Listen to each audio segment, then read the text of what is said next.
మన ప్రభు మన రక్షకుడైన యేసుక్రీస్తు వారి ప్రశస్త నామంలో ప్రతి ఒక్కరికి వందనములు, శుభములు, శాంతి, సమాధానము కలుగునుగాక. ఆమేన్. సామెతల గ్రంథం 24వ అధ్యాయం 14వ వచనం.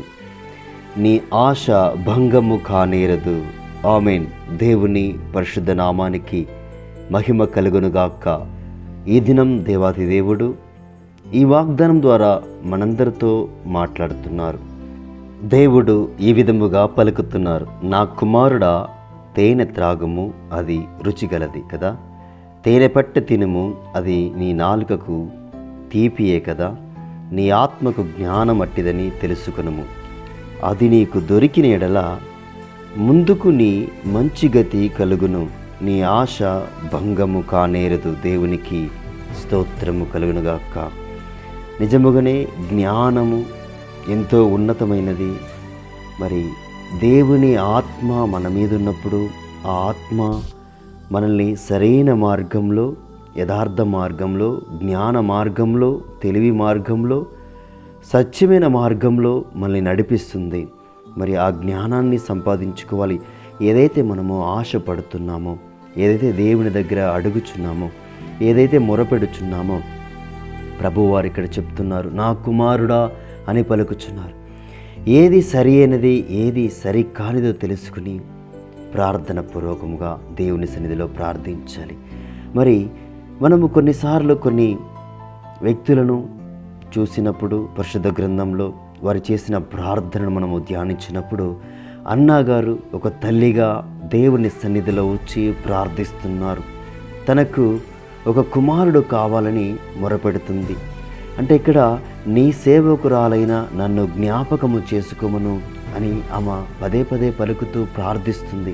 ఒక ఆశతోటి దేవుని సన్నిధిలో ప్రార్థిస్తుంది. తనకు ఒక కుమారుడు కావాలని అడుగుచుండగా దేవుడు తన యొక్క ప్రార్థనను ఆలకించాడు. ఆశపడ్డ ప్రాణమును దేవుడు తృప్తిపరిచాడు.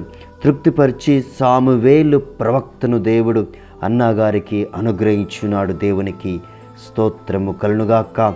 అద్భుతాలు చేయడానికి, దావీదు మహారాజును అభిషేకించడానికి సామువేలు ప్రవక్తను అన్నగారు ప్రార్థించగా అన్నగారికి అనుగ్రహించాడు. దేవునికి స్తుతి కలుగునుగాక. కనుక ఆమె చేసిన ప్రార్థన, ఆశపడ్డ ఆ యొక్క కోరికను, ఆశపడ్డ ఆ యొక్క కుమారుణ్ణి దేవుడు తనకు అనుగ్రహించి తనకు మేలైన కార్యము చేశాడు.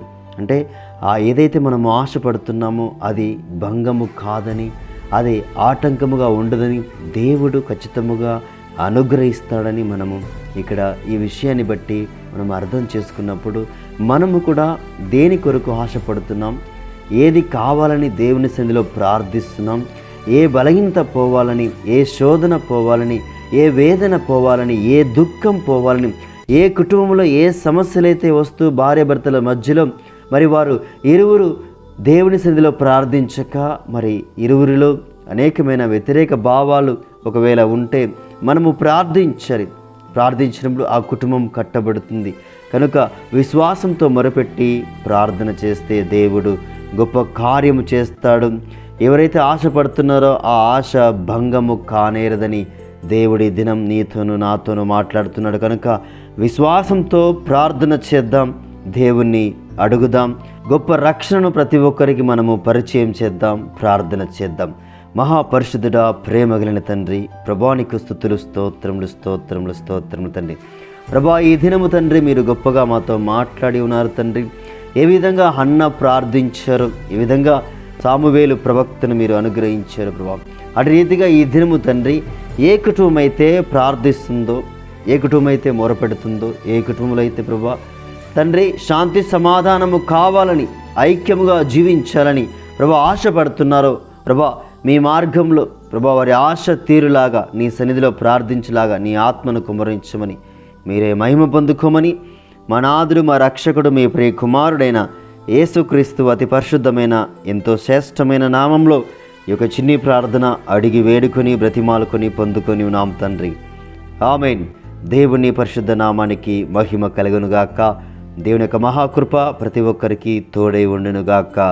ఆమేన్. God bless you one and all.